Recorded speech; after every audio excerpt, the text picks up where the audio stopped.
మనం నిజం బయట పెట్టడానికి డాక్టర్ని టార్గెట్ చేస్తామని నిషి డాక్టర్ని ముందే ప్రిపేర్ చేసింది. ఏంటి నిషిక నువ్వు చెప్పేది? మీ అక్క నిజం బయట పెట్టడానికి నా వరకు రావచ్చా? నిజం బయటపడే వరకు విషయం రాదు, నేను చూసుకుంటానని చెప్పావు కదా, అందుకే కదా నేను నీకోసం అబద్ధం చెప్పాను. నా కోసం చెప్పానని ఏదో ఫేవర్ చేసినట్టు మాట్లాడకండి డాక్టర్. డబ్బు తీసుకుని అబద్ధం చెప్పారు. అయినా విషయం అంత దూరం వెళ్ళనివ్వనని చెప్తున్నాను కదా. మీకు ఎవ్వరు ఫోన్ చేసి ప్రెగ్నెన్సీ గురించి అబద్ధం చెప్పమని చెప్పినా మీరు కోపంగా రియాక్ట్ అవ్వండి, వాళ్ళని తిట్టండి, పోలీస్ కేసు పెడతానని బెదిరించండి. అప్పుడు మీ మీద వాళ్ళకి అనుమానం రాదు, ఎక్కడో తప్పు జరిగిందనుకుంటారు. నిజం కోసం వేరే దారులు వెతుక్కుంటారు. ఆ దారిని నేను ముందే ఊహించి మూసేస్తాను. సరే నిషి, నువ్వు చెప్పినట్టే చేస్తాను.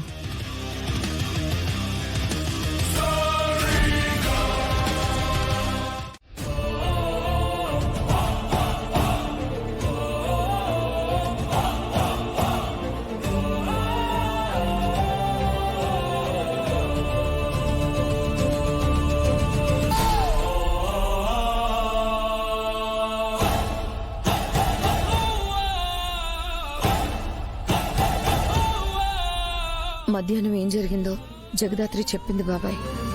ఎందుకు జరిగిందో నీకు తెలుసు కదమ్మా. తెలుసు బాబాయ్. మీ కోపం, మీ ఆవేశం నేను అర్థం చేసుకోగలను. కానీ నాది కోపమో ఆవేశమో కాదమ్మా, బాధ, ఆవేదన. తప్పు చేసింది, తప్పుగా ఆలోచించింది నిషికానో మీ పిన్నో యువరాజు అయితే నాకింత బాధ ఉండేది కదమ్మా. కానీ నిజం వైపు నిలబడే జగదాత్రి, ఎంత కష్టం వచ్చినా తప్పు చేయని జగదాత్రి తప్పు చేసిందంటే నా మనసు అంగీకరించట్లేదమ్మా. నిషిక మీద జగదాత్రికి ఎంత కోపం ఉన్నా తన కడుపులో ఉన్న బిడ్డని. మీ బాధ నేను అర్థం చేసుకోగలను బాబాయ్. కానీ జగదాత్రిని మనం ఇన్ని రోజుల నుంచి చూస్తున్నాం కదా, తను నిజంగా ఇలాంటి పని చేయగలదంటారా? ఇదే మాట నిన్న అడిగున్నా చెయ్యలేదనే చెప్పేవాణ్ణమ్మా. జగదాత్రి ఎంత మంచిదో, ఎంత గొప్ప గుణం కలిగిన అమ్మాయో నేనే చెప్పేవాణ్ణి. కానీ జగదాత్రి నిషికని పక్కకి నెట్టేయడం నా కళ్ళతో నేను చూశానమ్మా. ఒక్కోసారి మన కళ్ళే మనల్ని మోసం చేస్తాయి అని అంటారు కదా బాబాయ్. నాకెందుకో జగదాత్రి నిషికని కిందికి తోయడం వెనుక వేరే ఏదైనా కారణం ఉందేమో అని అనిపిస్తుంది. కారణం ఏదైనా కళ్ళ ముందు జరిగిందైతే అబద్ధం కాదు కదా కౌశికి. నిషికకి అబార్షన్ అవడానికి కారణం జగదాత్రియే కదా. జగదాత్రి ఈ ఇంటికి, మనకి ఎంత మంచి చేసిందో, మన కోసం ఎన్ని త్యాగాలు చేసిందో నాకు గుర్తుందమ్మా. కానీ ఈ ఒక్క విషయంలో మాత్రం జగదాత్రిని ఎప్పటికీ క్షమించలేను.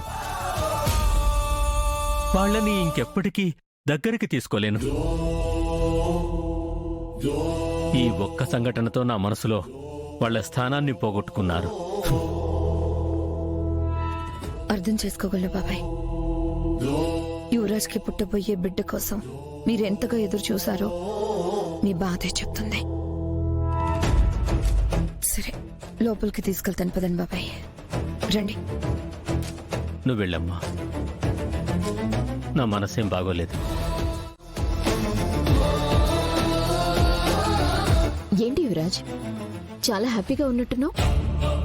రేపిక అబ్బోడు కంపెనీలో అడుగు పెట్టబోతా ఉన్నాడు కదమ్మీ, అందుకనుకుంటా.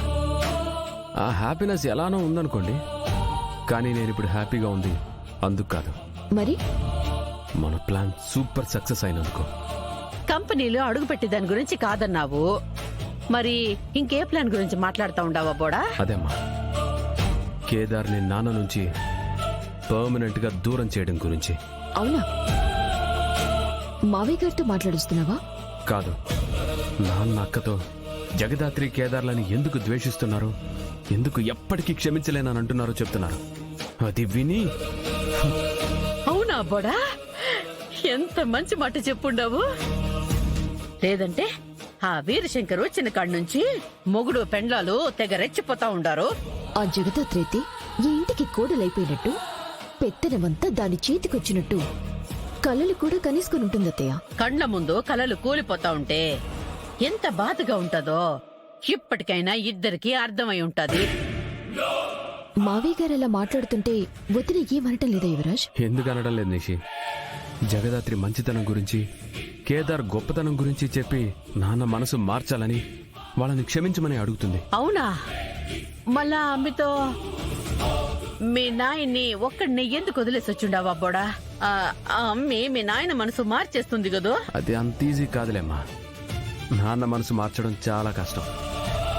కళ్ళ ముందే నా ప్రెగ్నెన్సీ పోయిందని మన అబద్ధాన్ని మావయ్య గారు నమ్మేశారత్తయ్య. ఆ జగదాత్రి ఆ అబద్ధాన్ని బయట పెట్టే వరకు మావయ్య గారు ఎవ్వరినీ నమ్మరు. ఆ, మళ్ళా అయితే మీ మామ ఆ నిజాన్ని ఎప్పటికీ తెలుసుకోకూడదమ్మీ. దాని సంగతి నేను చూసుకుంటానత్తయ్య. మీరే టెన్షన్ పడాల్సిన అవసరం లేదు. హ్మ్. పాపం ఆ కేదార్ గాడు నాన్న మాటలకి గుక్క పెట్టి ఏడుస్తూ ఉంటాడు. వాడికి లైఫ్లో మిగిలబోయేది ఆ కన్నీళ్లు మాత్రమే అని వాడు అస్సలు అర్థం చేసుకోలేకపోతున్నాడు. కరెక్ట్ గా చెప్పావు యువరాజ్. ఇప్పుడు ఆ వీరశంకర్కి భయపడి మావయ్య గారు నిజం చెప్పినా కేదార్ని ఎప్పటికీ క్షమించరు, దగ్గరికి తీసుకోరు. ఒక్కటి దెబ్బతో జగదాత్రి సంతోషాన్ని లాగేసుకున్నాం. ఇక రేపు ఆఫీసులోకి అడుగు పెట్టి అక్కడ అక్క చేతిలో నుంచి కంపెనీని లాక్కుంటే ఇక మనం ఎవరి గురించి దేని గురించి భయపడాల్సిన అవసరం ఉండదు.